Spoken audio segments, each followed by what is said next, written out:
today we are saying, we collectively know what is best for your children. We collectively want to protect you from, I've read this, from your weird parents with their conspiracy theories. Your children need to be protected from you. That's one. Or that the government is looking out for the best interests of our children. Now, we shouldn't question that, because they have always shown themselves to be so trustworthy. Do we really? Like, these are the individuals, so many of them were part of this system. Do we really want to trust them? Do we really want to blindly believe that they have done due diligence and what they recommend is for our best interest and the best interest of our children? I don't think so. I don't think so. For me, no. For me, no. And to talk about this, the anger towards the church. I want to say the United Church, the Presbyterian Church, the Catholic Church have been implicated in this.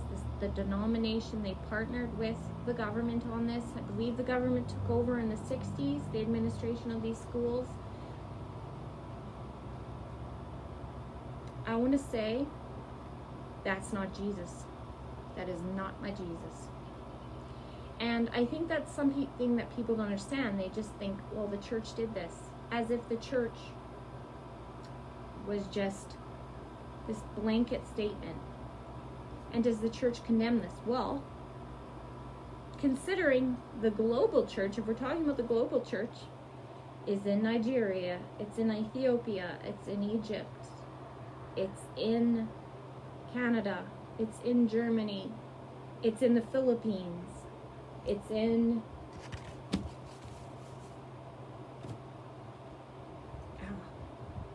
countries, every country in the world. The church exists, the global church. Well, I would think they condemn this because they are of every ethnicity on the planet. If we're talking about the body of Jesus Christ, if we're talking about Jesus followers who have a personal relationship with Jesus and believe that He is the answer for our sin. It says the heart of man is desperately wicked. And if this year has shown me anything, it's the heart of man is desperately wicked. We think we're civilized. We think we do better as a society, and yet we continue to repeat the same behaviors. But if you're asking me as a Christian, does Christianity condemn this? Well, I can tell you Jesus does. There's a passage, I was reading my Bible today, and this was quite honestly the passage of today, and then I read this article, and I knew I was supposed to talk about this. Jesus said in Matthew 12, you must determine if a tree is good or rotten. You can recognize good trees by their delicious fruit, but if you find rotten fruit, you can be certain that tree is rotten. The fruit defines the tree. But you, who are known as the Pharisees, are rotten to the core like venomous snakes. How can your words be good if you are rotten within? For what has been stored up in your hearts will be heard in the overflow of your words. And I would add, in the overflow of your actions.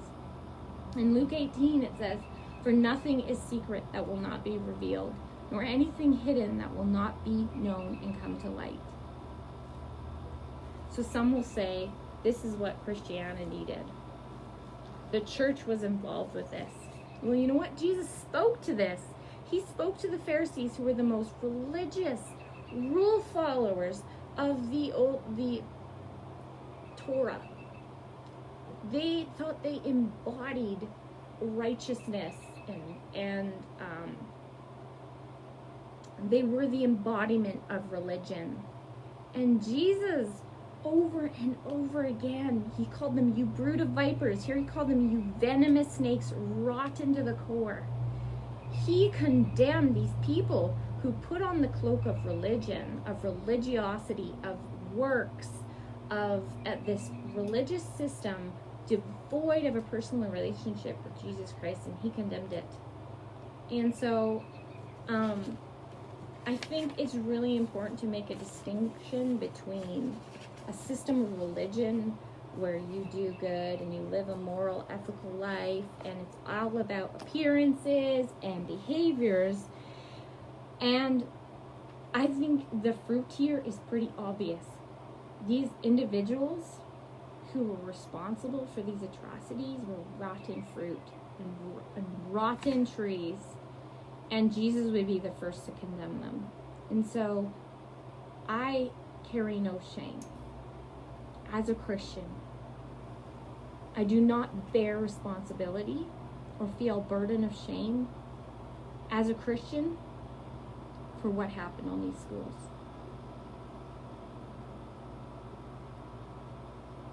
And that might not be a popular opinion, but I just want to, I have a clear conscience because Jesus said, whatever you did to the least of these, you did to me. He condemned them. He said that there would be, he warned so many times, there will be false teachers, there will be false prophets. Paul talked in the Bible about we should not seek to be spiritual leaders. We should not want to be pastors. We should not want to put ourselves in a position of being responsible for the spiritual well-being and leadership of others, because there was a warning attached to it. There is increased accountability, there's increased responsibility, and there is this warning that you lead these people astray. You have the minds and the hearts of people. You are shepherding them. You will be held to account by God when you use that authority to lead people astray or to abuse your power.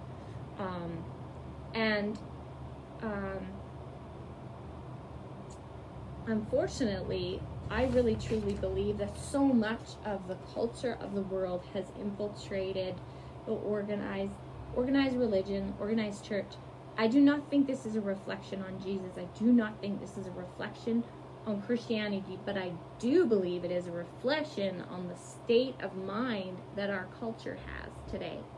And I can point to some of the origins of this. It's why the accounts from Bonhoeffer's biography are so similar to the accounts of Canada in 1960s.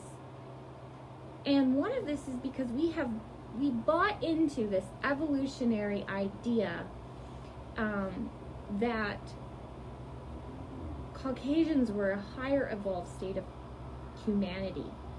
And I'm not kidding. I have a quote here from George William Hunter's A Civic Biology, which was taught to generations of school kids. You want to know why we normalize some of the information that did leak out? Do you want to know why the media and the government silenced the one physician who stood up and spoke the truth and said what we are doing to these children is inhumane, the conditions are inhumane, these children are infected with TB, they have open sores, they're being forced to sit in a desk all day long and congregate together when they're unwell. The mortality rates are above 50%, and he spoke up, and you know what? He was censored. They tried to,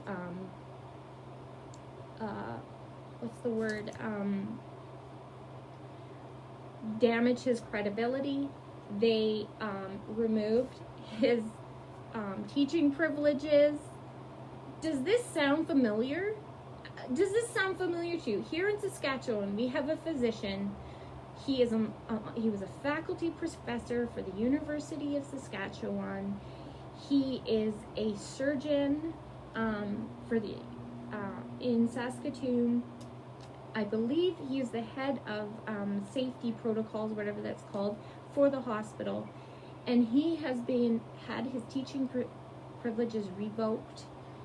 There is a live recording of the call that he received from Saskatchewan Health Authority, the health minister, and the university, rebuking him for his public concern over the well-being of our province's children in the experimental administration of an unproven therapeutic agent that's never before been used, that is still in clinical trials, that does not have the safety data to support its use in children, and that the World Health Organization was not recommending in under 18.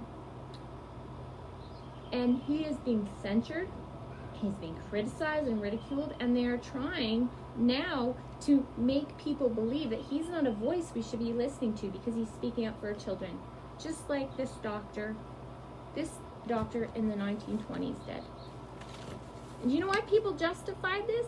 Because they believed that 5 races or varieties of man, this is from the textbook, this was taught to children in schools. You wonder why so many of us are also critical of schools, and we come at it with some skepticism and some caution, because this is what used to be taught to our children in the schools. At the present time, there exist upon the earth 5 races or varieties of man, each very different from others in instincts, social customs, and to an extent in structure.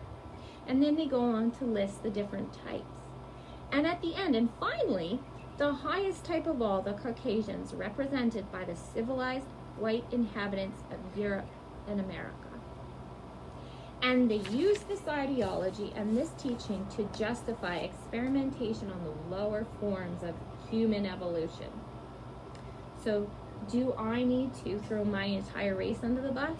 No, but I do need to throw the ideologies that led to these atrocities under the bus.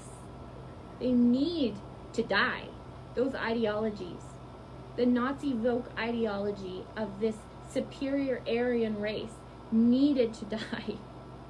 This idea that we were a higher evolved form of being, and this gave us some moral superiority and cultural superiority, and all of that needed to die.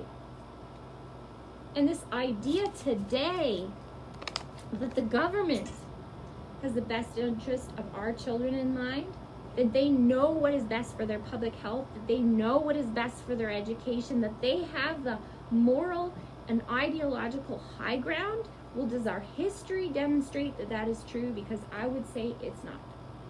I would say it does not. And so when I've talked about paradigm before, it is with this paradigm that is the lens that I look through everything that's unfolding today.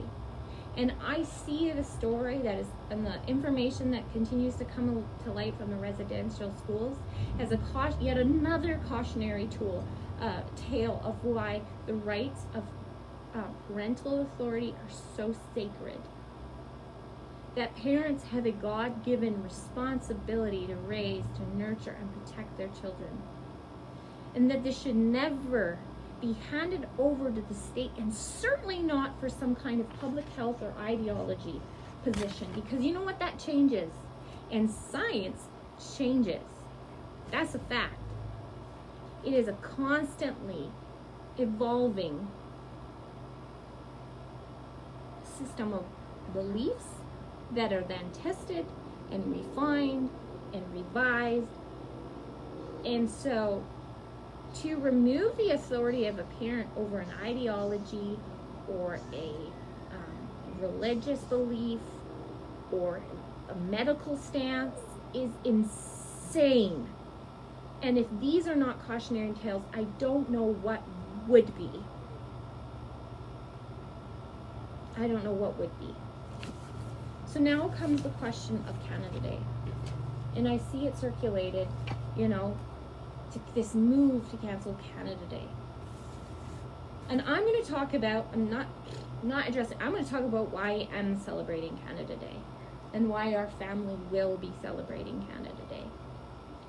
Not because we don't acknowledge the evil that has been perpetrated by bad actors in our government, in our media, in our religious organizations, not negating any of that, fully acknowledging, fully condemning that. And I want to go further as a Christian to say the Bible talks about Satan and that he prowls around like a roaring lion seeking to devour. He loves to destroy. But it also describes him, and I don't think we give enough attention to this, he is described as the angel of light. He comes as something appealing, something that's almost true, something that's attractive, that's charismatic, and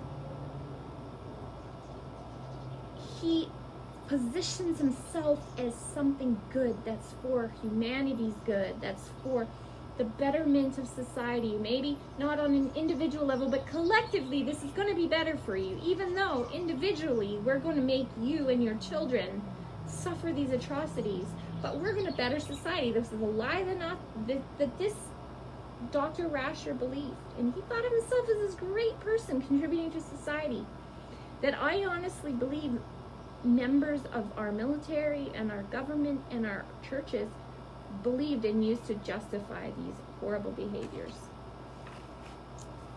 And so let's acknowledge that every country has blood on its hands. Can you think of a country, a people's history and ethnicity that doesn't?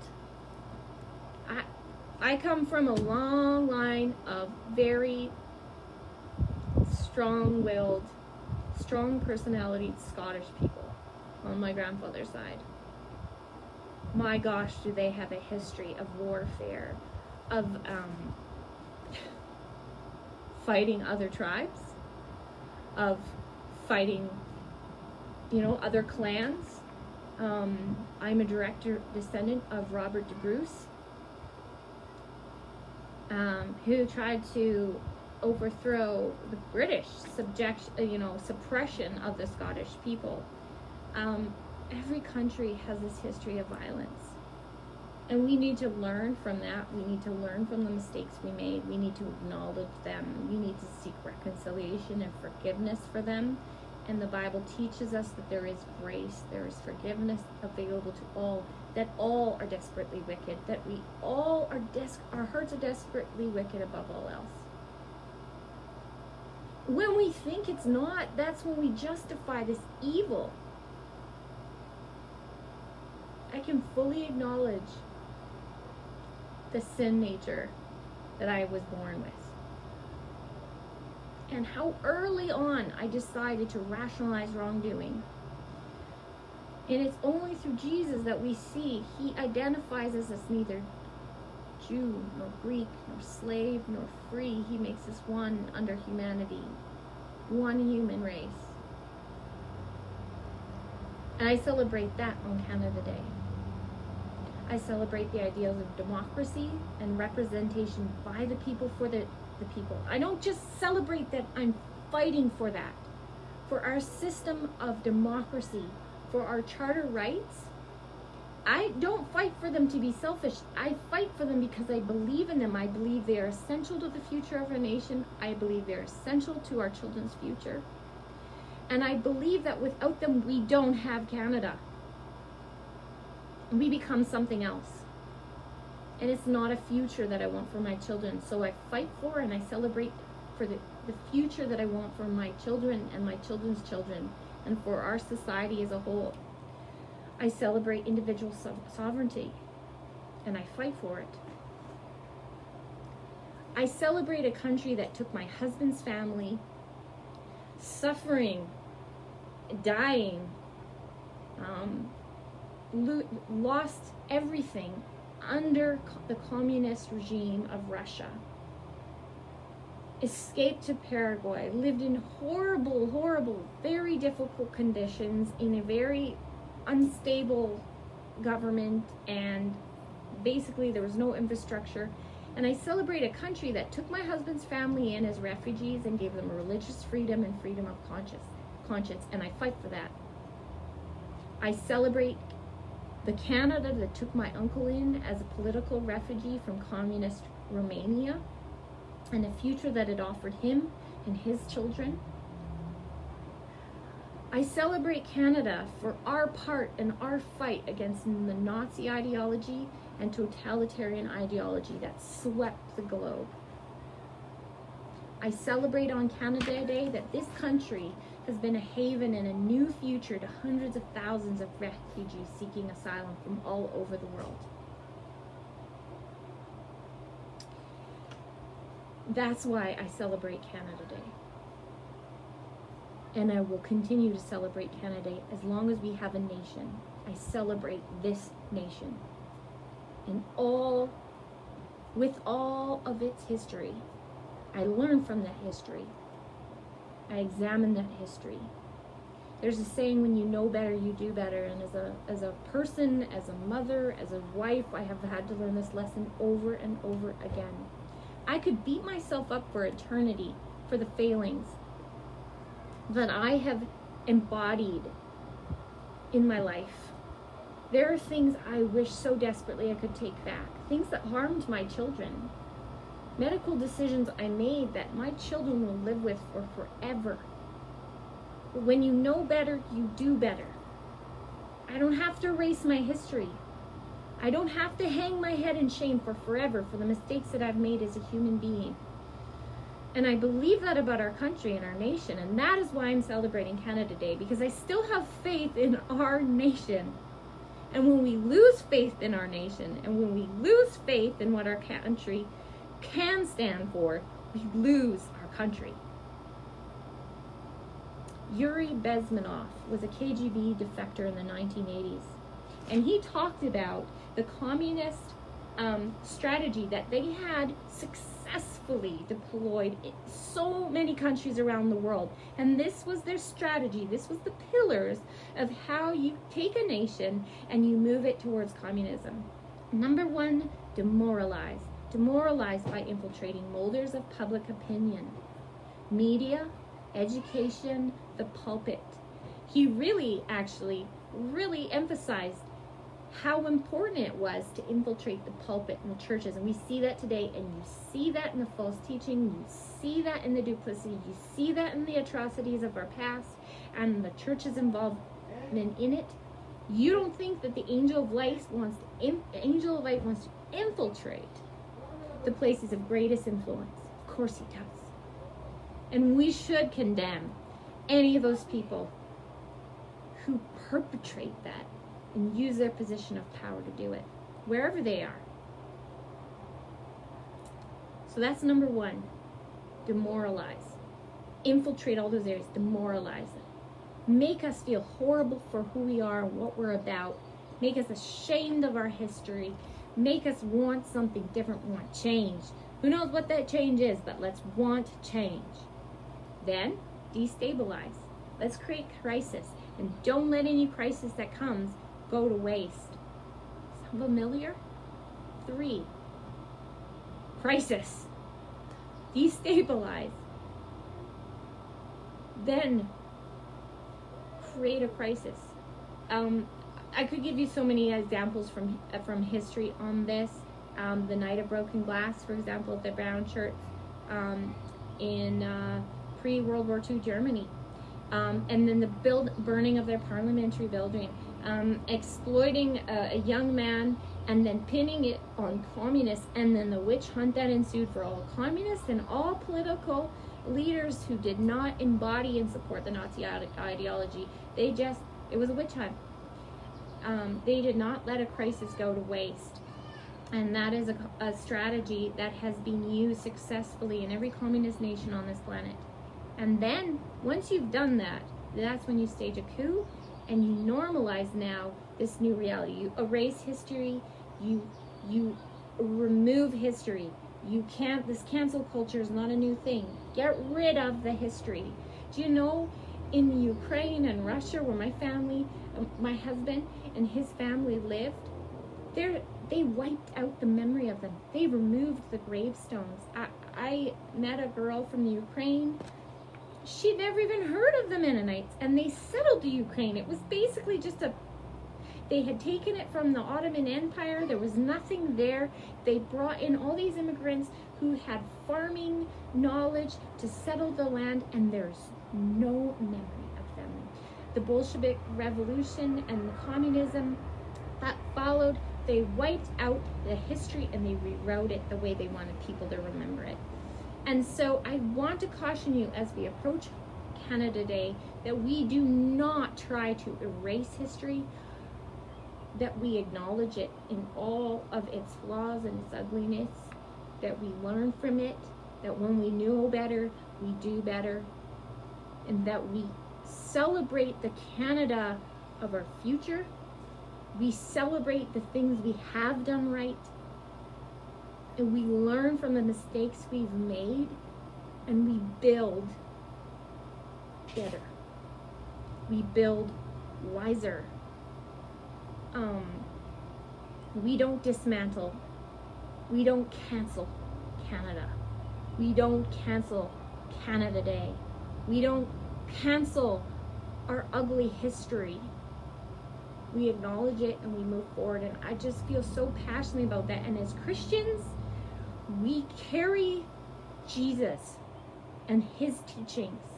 We have a personal relationship with Jesus Christ, and that's what we represent. We don't represent this moral high ground where we can't acknowledge how religion has been used for very nefarious purposes in our nation's history. And we feel the need to defend Christianity. We don't need to defend Christianity because Christianity is Jesus, and it's the teachings of Jesus. It's the person of Jesus. And Jesus condemned those who preyed on orphans, who preyed on widows, who preyed on the poor, who thought they were morally right and righteous because they followed a set of their own man-made rules and morality. He condemned them as venomous snakes, as rotten fruit and rotten trees. And so, I don't know, as we look at the information that comes out, look at the fruit. Is it rotten fruit? Well, that's not Jesus. And that's not the teachings of Jesus. And that is not his word and the Bible. That's religiosity. And yeah, we can condemn that. That is what I wanted to share. That is what was on my heart. I wanted this to be short, but I just don't see how it can be, because it's a huge thing and I know it's contentious. Thank you for those of you who have taken the time to listen. And I want to challenge you, look at what's happening today and evaluate how much faith do you really want to put in the government, in the media, to represent your best interests. And have they earned that right? Because I really question that they have. And when parents stand up and say, nope, I'm going to educate my kid, nope, I'm going to decide what's best for their health and well-being and their psychological development and their future, think about what institutionalizing any of those things has done to our children in generations past. And whether or not you agree with the individual ideologies of people and parents, can we all agree to protect that sacred bond that a parent has with a child, and protect that and value that as a nation, and celebrate that in Canada Day? Thanks, guys. Have a good afternoon.